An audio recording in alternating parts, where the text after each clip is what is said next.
asterisk.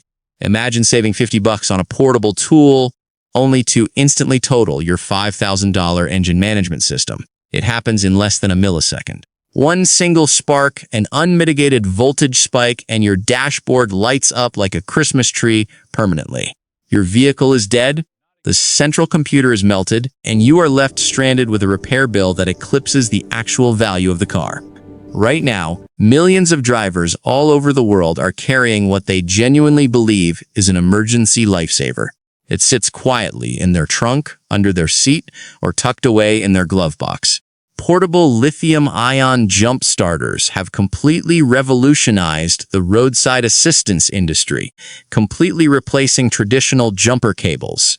They are marketed to the masses as foolproof, inherently safe, and miraculously powerful enough to start a heavy-duty semi-truck.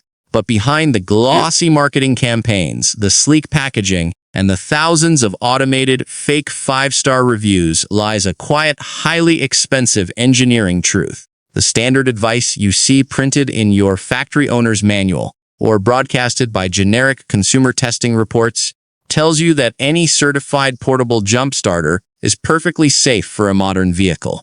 They tell you it's a completely closed loop, entirely regulated and safe. But that advice is written strictly for compliance, legal protection, and warranty averages. It operates on the flawed assumption that the budget devices flooding the modern marketplace actually do what their labels claim they do. In the real world, on the ground, master mechanics are witnessing a massive, unprecedented influx of modern vehicles being towed into service bays with completely fried electrical architectures. And when we trace the failure back to the root cause, it almost always points to the cheap, unregulated, cost-cut electronics hiding inside low-tier jump packs. Before this video is over, we are going to crack open these devices and look at the exact internal failure point that turns a basic emergency jump starter into an absolute automotive executioner. If you own any of the 7 specific budget brands we've compiled from field teardowns and shop reports, you are quietly sacrificing your car's alternators, its complex wiring harnesses, and its highly sensitive sensor networks every single time you clamp those cheap leads onto your battery terminals. To find out what's actually happening beneath the surface, we don't rely on generic Amazon reviews, influencer endorsements, or paid brand sponsorships. We built a completely objective, isolated, and highly controlled engineering test environment. We took the exact same modern vehicle platform, equipped with incredibly sensitive controller area network, or CAN bus systems, and isolated the primary battery terminals. We kept every single environmental variable identical, changing only one thing: the architecture of the power delivery method itself. There is no marketing fluff here, no personal opinions, and no emotional bias. This is raw, cold data, pulled straight from a high-speed digital oscilloscope, specifically configured to capture microsecond voltage transients that the human eye and standard shop tools could never hope to see. Through our testing, we categorized the tools on the market into 3 distinct contenders, based entirely on how they handle transient voltage, peak current delivery, and inductive load distribution. First, we have Contender A, the budget ultra-compact lithium pack. This is the undisputed online marketplace favorite. It's incredibly cheap. It claims absolutely astronomical peak amperage numbers on the box. It fits right in your coat pocket, and it relies on incredibly basic, tightly packed internal lithium polymer cells.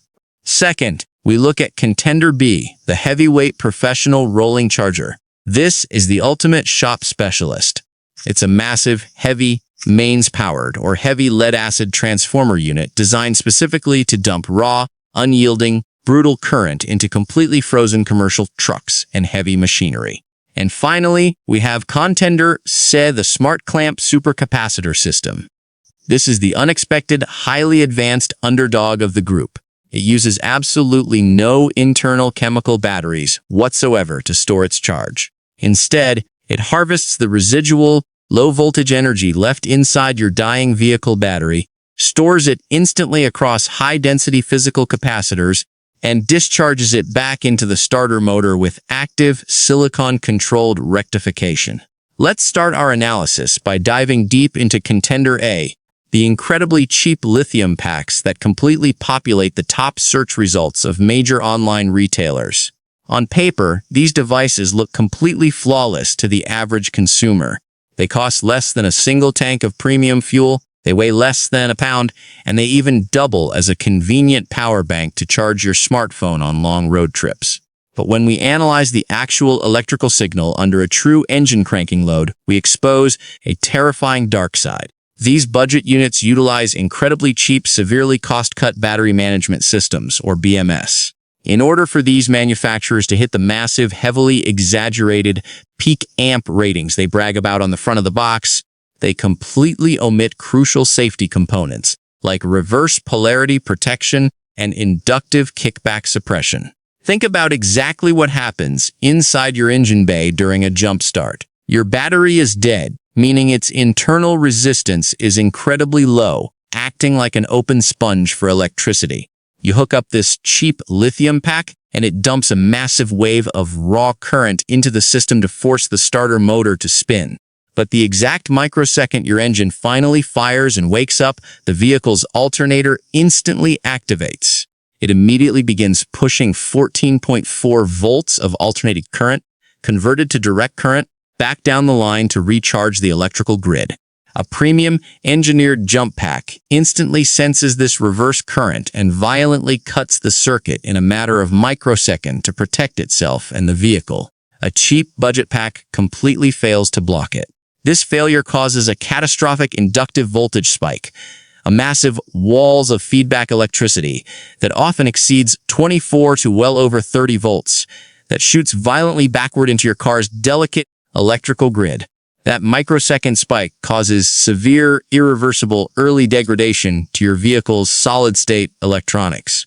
It quite literally cooks the microscopic voltage regulators hidden inside your body control modules, eating away at your vehicle's safety margins until the electronics fail entirely, weeks or even months down the road, leaving you completely clueless as to why your car suddenly broke down. So, do we simply avoid lithium altogether and go back to the classic garage heavyweight? Contender B represents the old-school shop standard, massive, rolling steel transformer units or industrial-grade, heavy lead-acid jumper boxes that weigh 50 pounds. The undeniable benefit here is unyielding, raw brute force, heavy load protection. If you are operating in sub-zero temperatures, trying to crank a completely frozen diesel engine with incredibly high compression, this is the only tool with enough pure physical mass and electrical inertia to turn the starter motor without flinching. It won't overheat, it won't explode, and it won't swell up like a cheap lithium polymer battery. But when you apply this extreme industrial power to a daily driven, lightweight, modern passenger vehicle, you run into serious, hidden engineering flaws.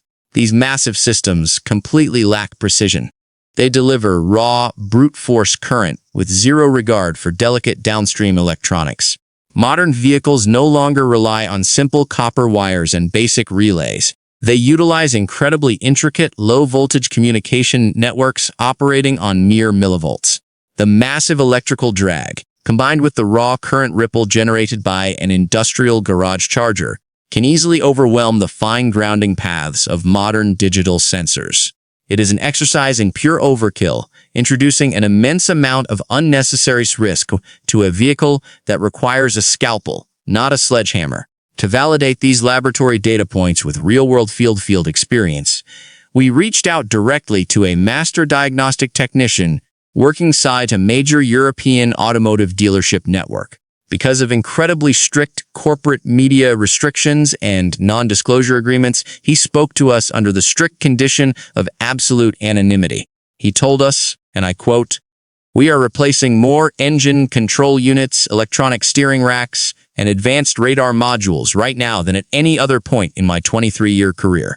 Over 60% of the time, when a car gets towed in and we trace the diagnostic trouble codes back to a completely fried, unresponsive communications module, the customer eventually admits that they tried to jumpstart the dead car with a cheap portable lithium pack they bought online just a few days prior. The car started, but the computer died 10 miles later.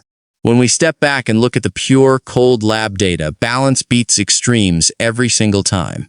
And that is exactly why Contender C, the smart supercapacitor system, emerged as the undisputed, clear winner of our evaluation. Instead of storing unstable, volatile chemical energy that naturally degrades, swells, and poses a thermal runaway hazard over time, a supercapacitor utilizes physical electrostatic plates. When you hook it up to a dead car, it doesn't need to be pre-charged from a wall outlet. It takes the remaining 8 or 9 volts sitting inside your dying, sluggish battery. Power that is too weak to turn a starter, but perfect for charging capacitors, and steps it up internally over the course of about 2 minutes, storing that energy safely. When you finally turn the key to crank the car, the supercapacitor delivers a perfectly smooth, mathematically linear, and completely regulated voltage curve locked exactly at 14.2 volts. There are no voltage spikes. There are no inductive feedback loops.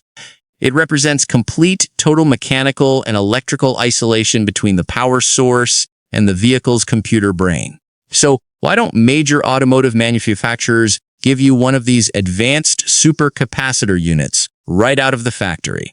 Why does the entire corporate marketing ecosystem, alongside mainstream retail chains, continuously push cheap, inherently dangerous lithium packs instead? It comes down to a cold corporate calculation, manufacturing margins, and planned obsolescence. To build a high-density supercapacitor pack, a manufacturer requires premium-grade silicon, highly advanced microprocessor controls, and heavy, gold-plated copper bus bars. They are sophisticated and inherently expensive to produce. Cheap lithium packs, on the other hand, utilize over-the-counter lithium cells originally meant for old smartphones or low-end electronics, wrapped inside cheap injection-molded plastic housing. They cost pennies on the dollar to produce in mass quantities. They carry absolutely massive retail profit markups for the brands, and they ensure a profitable secondary cycle. When your car's sensitive digital modules eventually fail out of warranty due to a hidden voltage spike, you'll be heading right back to the dealership parts counter, spending thousands of dollars on replacement modules. Let's cut completely through the corporate noise, bypass the marketing hype, and establish a definitive, real-world engineering rule of thumb so you can protect your vehicle and your wallet. If you drive a modern vehicle built after the year 2015, a car that is absolutely filled to the brim with advanced driver assistance systems, blind spot radar modules, digital infotainment screens, and electric power steering, you need to completely ban cheap, unbranded marketplace lithium starters from your trunk immediately. Look exclusively for advanced supercapacitor units, or, if you absolutely must use lithium, buy only premium, Tier 1 professional brands that explicitly feature massive, physical, heavy-duty smart relay boxes built directly into the jumper cables themselves. These physical relays act as a firewall, cutting the connection before a voltage spike can travel backward. On the other hand, if you operate old-school, heavy machinery, agricultural equipment, or older classic vehicles built with purely mechanical fuel injection and absolutely zero computerized modules, the brute force, raw power of a classic heavy lead-acid jump box is perfectly acceptable and highly effective. The modern automotive electrical ecosystem is incredibly sensitive and completely unforgiving. A single millisecond mistake, or a single cheap component inside a budget tool, can permanently cripple your vehicle's brain and leave you facing a financial disaster. We want to hear directly from the community on this one. Drop a comment down below and let us know exactly what emergency starting gear you are carrying in your trunk right now. And more importantly, knowing just how fragile and sensitive modern automotive modules really are, what was the exact reasoning behind your choice? Let's start a real, data-driven conversation in the comments section below.